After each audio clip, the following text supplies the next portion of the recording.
Hello students, आज फिर स्वागत है आपके अपने YouTube channel study with Manoj Kumar पर।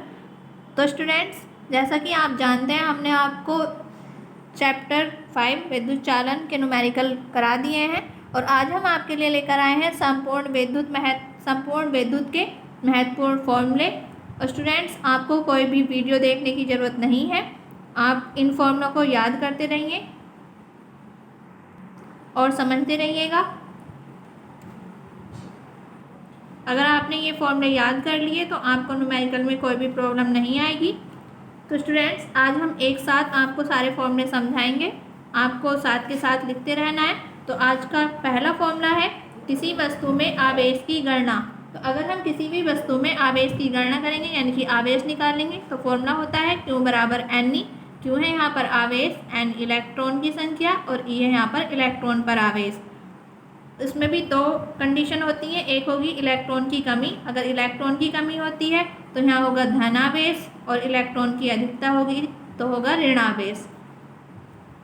दूसरा फॉर्मूला है कूलाम का नियम। कूलाम का नियम दो आवेशों के बीच बल होता है। तो देखिएगा F बराबर 1/4 पाई epsilon not into Q1 Q2 upon R square. Q1 Q2 है हमारे दो आवेश और R है दोनों आवेशों के बीच की दूरी।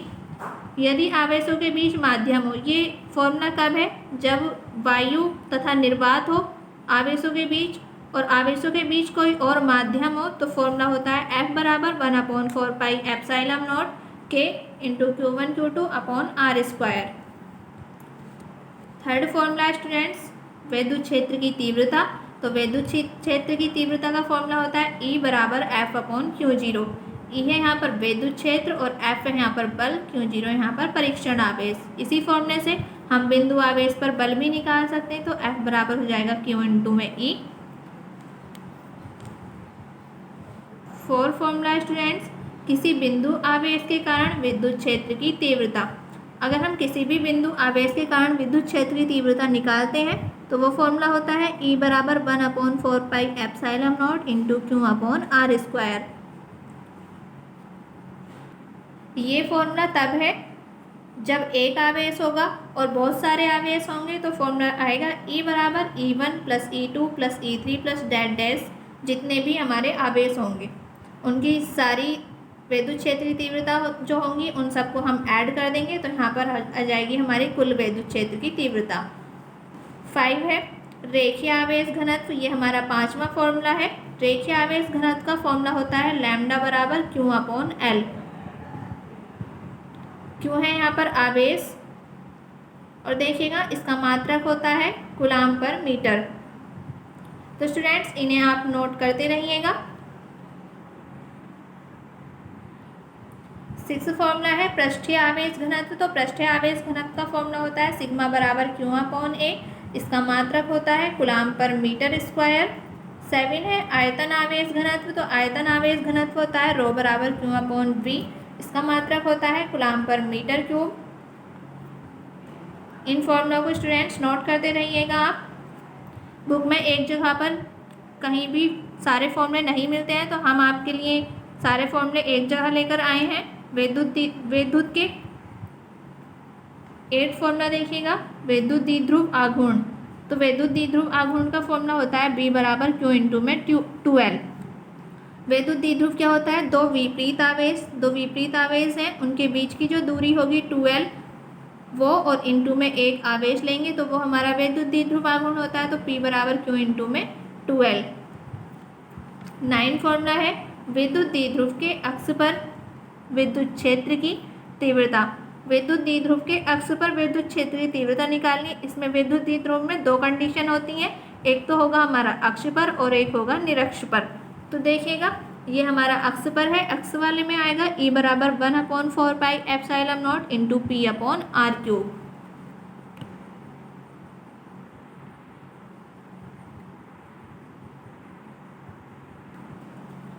तो स्टूडेंट्स 10 है विद्युत द्विध्रुव के निरक्ष पर विद्युत क्षेत्र की तीव्रता।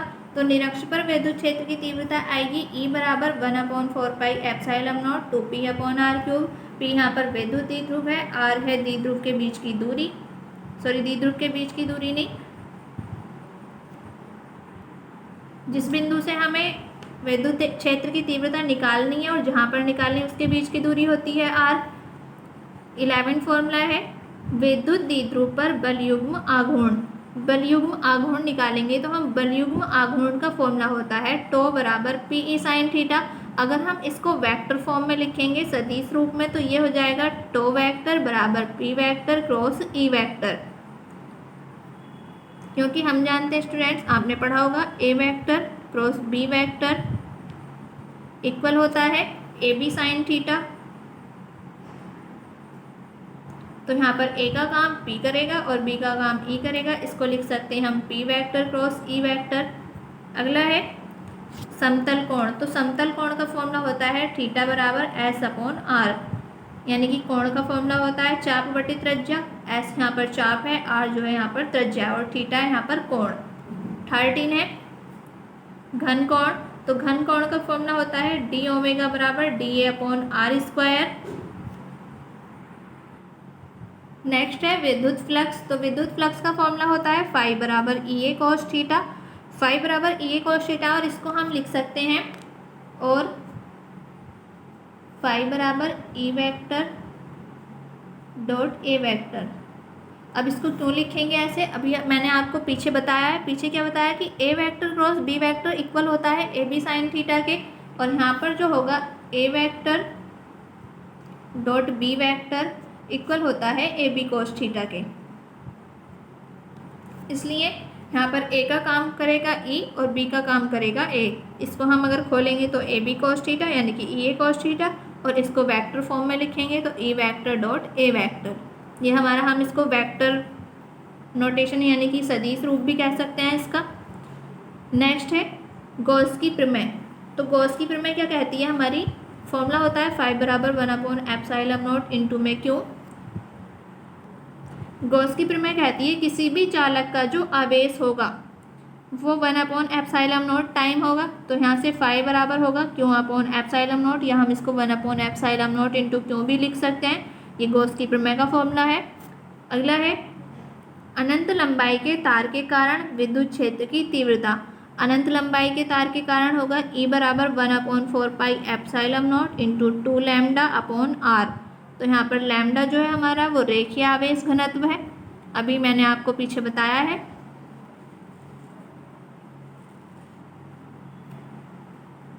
सेवनटीन फॉर्मूला स्टूडेंट्स आवेशित चादर के कारण उत्पन्न विद्युत क्षेत्र की तीव्रता। तो आवेशित चादर के कारण जो विद्युत क्षेत्र की तीव्रता होती है वो होती है ई बराबर sigma upon 2 epsilon not. Sigma है यहाँ पर पृष्ठीय आवेश घनत्व। नेक्स्ट फॉर्मूला है आवेशित गोलीय कोश के कारण विद्युत क्षेत्र की तीव्रता। तो स्टूडेंट्स यहाँ पर आवेशित गोलीय कोश और एक होता है आवेशित अचालक।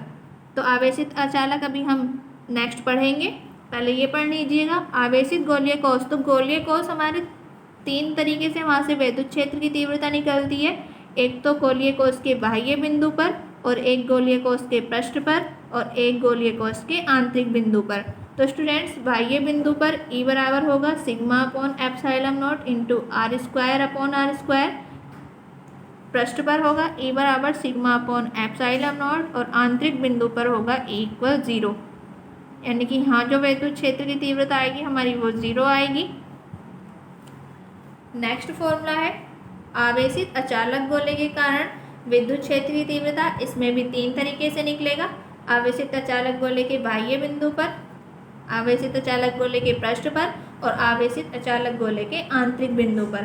तो बाह्य बिंदु पर ई बराबर हो जाएगा rho upon epsilon not into R cube upon 3r square. पृष्ठ पर आएगा ई बराबर rho upon epsilon not into R upon 3, और आंतरिक बिंदु पर आएगा ई इक्वल 0। आंतरिक बिंदु पर तो गोलीय कोश हो या अचालक आवेशित अचालक गोला हो, दोनों पर ही 0 आना है आंतरिक बिंदु पर।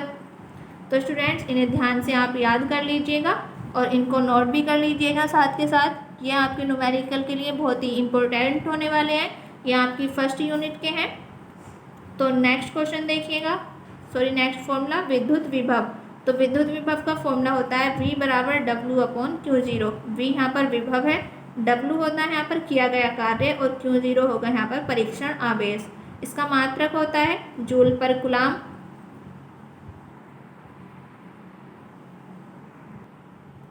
नेक्स्ट है स्टूडेंट्स बिंदु आवेश के कारण विद्युत विभव।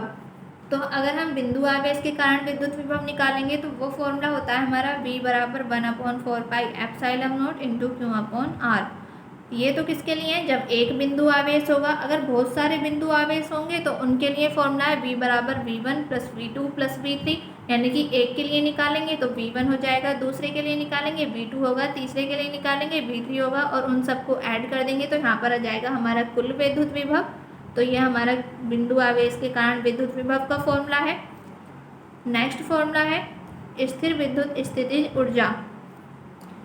और स्टूडेंट्स एक बात आपको ध्यान रखनी है, अगर आपने चैनल को शेयर एंड सब्सक्राइब नहीं किया है तो आप कर लीजिएगा, और अगर हमारी वीडियो आपको अच्छी लग रही है तो आप अपने फ्रेंड्स को शेयर कीजिएगा। U बराबर 1/4 पाई epsilon not into Q1 upon Q2 Q1 into Q2 upon R। Q1 Q2 क्या होंगे, दो बिंदु आवेश, और R क्या होगा, उनके बीच की दूरी। तो ये हमारा स्थितिज ऊर्जा का फॉर्मूला होगा। नेक्स्ट फॉर्मूला है विभव प्रवणता। तो विभव प्रवणता का फॉर्मूला होता है विभव में परिवर्तन बटे दूरी में परिवर्तन। तो विभव में परिवर्तन को हम डेल्टा V से प्रदर्शित करेंगे और दूरी में परिवर्तन को डेल्टा X से। तो ये हो जाएगा हमारा E बराबर माइनस का delta V upon delta X।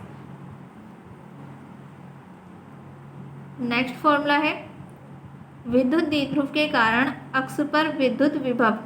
विद्युत द्विध्रुव के कारण हम अक्ष पर विद्युत विभव निकालेंगे। मैंने विद्युत क्षेत्र की तीव्रता के कारण भी अक्ष पर अभी बताया फॉर्मूला आपको, और इसमें भी उसमें क्या थी, दो कंडीशन थी, एक अक्ष था और एक निरक्ष था। इसमें भी अक्ष होगा और निरक्ष होगा। तो देखिएगा अक्ष पर विद्युत विभव का फॉर्मूला होगा V बराबर 1/4 पाई epsilon not into P upon R square. एवं निरक्ष पर विद्युत विभव, तो निरक्ष पर जो विद्युत विभव होता है वो 0 होता है, V = 0। ये बहुत ही इम्पोर्टेंट है, आपको ये याद रखनी है।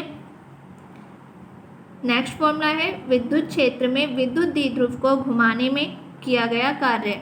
तो विद्युत क्षेत्र में विद्युत द्विध्रुव को घुमाने में किया गया कार्य होता है W बराबर PE1 माइनस cos थीटा।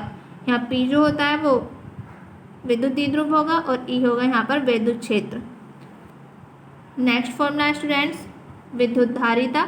तो विद्युत धारिता का फॉर्मूला होता है C बराबर Q अपॉन V। इसका जो मात्रक होता है वो फैरड, C है यहाँ पर धारिता, Q है यहाँ पर आवेश और V है यहाँ पर विद्युत विभव। तो स्टूडेंट्स ये फॉर्मूले आपको ध्यान रखने हैं, आप साथ के साथ नोट करते रहिए। तो देखिएगा नेक्स्ट फॉर्मूला। नेक्स्ट है विलगित गोलीय चालक की धारिता। तो विलगित गोलीय चालक की धारिता निकालेंगे हम। ये धारिता कब है, C बराबर 4 pi epsilon not into A। ये तब है जब चालक जो हो हमारा वो कैसा हो, या तो वायु में हो या फिर निर्वात में हो। अगर वायु और निर्वात से अलग कोई और माध्यम है तो वो फॉर्मूला हो हमारा C बराबर 4 pi epsilon not into KA। Next है आवेशित चालक की स्थितिज ऊर्जा। तो आवेशित चालक की स्थितिज ऊर्जा के 3 फॉर्मूले होते हैं स्टूडेंट्स। एक होगा U बराबर half QV, half Q square C, half CV square. और ये न्यूमेरिकल में कैसे यूज़ करने हैं आपको, अगर QV की वैल्यू दी हुई है, U निकालना है तो फॉर्मूला ये पुट करना है। Q और C की दी हुई है, U फाइंड करना है हमें तो फॉर्मूला ये लगाना है। और C और V की दी हुई है और U फाइंड करना है हमें तो फॉर्मूला ये लगाना है। ये तीनों फॉर्मूले ही स्थितिज ऊर्जा के हैं। नेक्स्ट है दो चालकों को जोड़ने पर उभयनिष्ठ विभव। दो चालकों को जोड़ने पर उभयनिष्ठ विभव होगा V बराबर C1V1 plus C2V2 upon C1 plus C2। C1 है यहाँ पर पहले चालक की धारिता, V1 है विभव, प्लस C2 है यहाँ पर दूसरे चालक की धारिता, V2 दूसरे चालक का विभव अपॉन पहले चालक की धारिता प्लस दूसरे चालक की धारिता। ये होगा हमारा चालकों को जोड़ने पर विभव। एवं ऊर्जा में हानि, तो ऊर्जा में हानि का फॉर्मूला होता है C1 C2 upon 2 C1 plus C2 और इनटू में V1 माइनस V2 का होल स्क्वायर। नेक्स्ट है समांतर प्लेट संधारित्र की धारिता। तो समांतर प्लेट संधारित्र की धारिता का फॉर्मूला होता है स्टूडेंट्स C बराबर epsilon not A upon D। और ये कब है, तब वायु और निर्वात हो। अगर कोई और मीडियम हो तो यहाँ पर C बराबर होगा epsilon not KA upon D। Next है समांतर प्लेट संधारित्र की धारिता जब परावैद्युत पदार्थ आंशिक रूप से भरा हो। स्टूडेंट्स ये हमारे 3 तरह के फॉर्मूले होते हैं, 3 तरीके के, यानी कि समांतर प्लेट संधारित्र में। तो समांतर प्लेट संधारित्र में एक तो होगा जब प्लेट के अंदर वायु और निर्वात हो, एक बार होगा आंशिक रूप से परावैद्युत भरा हो। 2 तरीके के हो गए, ये 2 तरीके के होते हैं। तो यहाँ पर धारिता जब परावैद्युत पदार्थ आंशिक रूप से भरा हो, जब आंशिक रूप से भरा हो तो ये फॉर्मूला होगा हमारा C बराबर ε0A upon D minus T plus T upon के। नेक्स्ट फॉर्मूला है ऊर्जा घनत्व। तो ऊर्जा घनत्व को हम U कैसे प्रदर्शित करेंगे, ये होगा हमारा हाफ ε0 Ke²। नेक्स्ट है स्टूडेंट्स श्रेणी क्रम में धारिता। अगर हम श्रेणी क्रम में धारिता निकालते हैं तो उसका फॉर्मूला होता है 1/c equal 1/c1 plus 1/c2 plus 1/c3 plus that dash. समांतर क्रम में धारिता C बराबर C1 plus C2 plus C3 plus that dash. ये C1 C2 C3 क्या है, ये पहले संधारित्र की धारिता, दूसरे संधारित्र की धारिता और ये तीसरे संधारित्र की धारिता। तो स्टूडेंट्स नेक्स्ट है विद्युत धारा। विद्युत धारा का फॉर्मूला होता है I बराबर Q अपॉन T। I यहाँ पर धारा है, Q आवेश और T है यहाँ पर समय। एक बार फिर कह रही हूँ स्टूडेंट्स, ये फॉर्मूले आपको बहुत ही इम्पोर्टेंट होने वाले हैं न्यूमेरिकल के लिए। अगर आपको फॉर्मूले याद हैं तो आप न्यूमेरिकल आसानी से कर सकते हैं। अगर आपको फॉर्मूले ही याद नहीं होंगे तो आपको न्यूमेरिकल नहीं होंगे आपसे, तो आप इनको याद कर लीजिएगा। नेक्स्ट है धारा तथा अनुगमन वेग में संबंध। धारा और अनुगमन वेग में संबंध का फॉर्मूला होता है I बराबर NEA/VD। N है यहाँ पर नंबर ऑफ इलेक्ट्रॉन और E होगा यहाँ पर इलेक्ट्रॉन पर आवेश, A है यहाँ पर एरिया यानी कि क्षेत्रफल और VD है यहाँ पर अनुगमन वेग। धारा घनत्व का फॉर्मूला होता है J बराबर I अपॉन है। इसको हम J से प्रदर्शित करते हैं। अगर यहाँ पर हम I की वैल्यू रख देते हैं, I की वैल्यू NEA/VD, देखिएगा यहाँ पर J बराबर I की वैल्यू रखेंगे NEA/VD और अपॉन में है A, ये A से A कैंसिल हो जाएगा तो यहाँ बचेगा हमारा NEA/VD। इसको ऐसे भी लिख सकते हैं हम। तो नेक्स्ट फॉर्मूला है विद्युत प्रतिरोध। तो विद्युत प्रतिरोध का फॉर्मूला होता है स्टूडेंट्स R बराबर V अपॉन I और R equal ML upon NE²A into में टो। विशिष्ट प्रतिरोध को हम रो से डिनोट करते हैं। इसको लिख सकते हैं रो बराबर E अपॉन J और रो बराबर RA upon L। Next formula है श्रेणी क्रम। ये श्रेणी क्रम है प्रतिरोध का। अभी हम पीछे पढ़कर आए हैं धारिता का, तो धारिता का हमारा आपने पढ़ लिया है ये प्रतिरोध का। तो प्रतिरोध का श्रेणी क्रम का फॉर्मूला होता है R बराबर R1 plus R2 plus R3 plus that dash. और समांतर क्रम का फॉर्मूला होता है 1/R equal 1/R1 plus 1/R2 plus 1/R3। और स्टूडेंट्स मैंने अभी आपको एक फॉर्मूला बताया है, ये धारा तथा अनुगमन वेग में संबंध। ये फॉर्मूला बहुत ही ज़्यादा इम्पोर्टेंट है, इसमें इसका डेरिवेशन भी आ जाता है पेपर में और इसके ऊपर न्यूमेरिकल भी आते हैं। तो देखिएगा नेक्स्ट फॉर्मूला सेल का विद्युत वाहक बल। सेल के विद्युत वाहक बल का फॉर्मूला होता है E बराबर W अपॉन Q। आप सोच रहे होंगे ये विद्युत वाहक बल है, तो ये बल नहीं है, एक तरीके से ये विभवांतर है। यहाँ पर विभवांतर या फिर विभव कह सकते हैं हम। तो विभवांतर है ये E बराबर W अपॉन Q। इसका मात्रक होता है जूल पर कूलम या volt. Next formula students terminal विभवांतर विद्युत वाहक बल व आंतरिक प्रतिरोध में संबंध। इसका संबंध होता है E बराबर V प्लस IR। अगर हम यहाँ से V निकालेंगे तो IR इधर माइनस में पहुँच जाएंगे, तो V बराबर होगा E minus IR। R small r जो है यहाँ पर वो आंतरिक प्रतिरोध है और कैपिटल R जो है वो बाह्य प्रतिरोध है।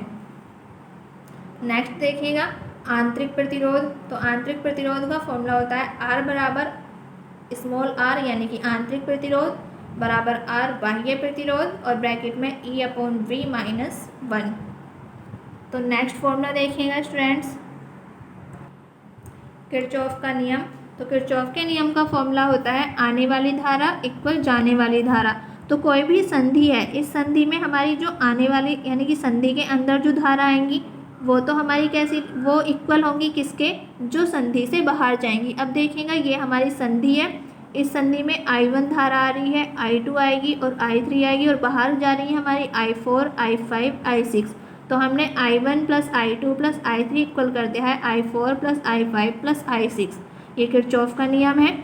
और इन सब का जो योग होता है, अगर हम इनको ऐड करेंगे I1 plus I2 plus I3, और ये जो संधि के अंदर धाराएं आती हैं वो तो हमारी पॉजिटिव ली जाती हैं यानी कि धनात्मक, और जो संधि से बाहर जाती हैं वो ऋणात्मक ली जाती हैं, निगेटिव। तो स्टूडेंट्स अगर हम इनका ऐड करते हैं इनको, तो देखिएगा I1 plus I2 plus I3, और ये होगा माइनस का I4, माइनस का I5 और माइनस का I6। इन सब का जो योग होता है वो 0 के इक्वल होता है। अब देखिएगा I4, I5, I6 इधर माइनस के इधर जाके प्लस के हो जाएंगे ये। तो I1 plus I2 plus I3 equal हो जाएगा I4 plus I5 plus I6 के। ये फॉर्मूला हमारा आ गया है। तो स्टूडेंट्स यह मैंने आपको विद्युत के सारे फॉर्मूले आपको लिखा दिए हैं, आपने लिख लिए होंगे और आपको समझ भी आ गए होंगे। तो आप इन्हें नोट कर लीजिएगा और याद भी कर लीजिएगा, क्योंकि ये आपके न्यूमेरिकल के लिए बहुत ही महत्वपूर्ण होने वाले हैं। और आप भी जानते हैं कि अगर आपके फॉर्मूले याद नहीं होंगे तो न्यूमेरिकल बिल्कुल नहीं होंगे आपसे, और फॉर्मूले याद होंगे तो आप न्यूमेरिकल कर सकते हैं। तो थैंक यू स्टूडेंट्स, मिलते हैं नेक्स्ट वीडियो में। और एक बार जाते जाते यही कहूँगी, अगर आपने चैनल को शेयर एंड सब्सक्राइब नहीं किया है तो स्टूडेंट्स कर लीजिएगा आप। और मेरी वीडियो अगर आपको अच्छी लगी है तो आप अपने फ्रेंड्स को शेयर कीजिएगा। और अगर आपने पिछली वीडियोज़ भी नहीं देखी हैं तो प्लेलिस्ट में जाकर देख लीजिएगा।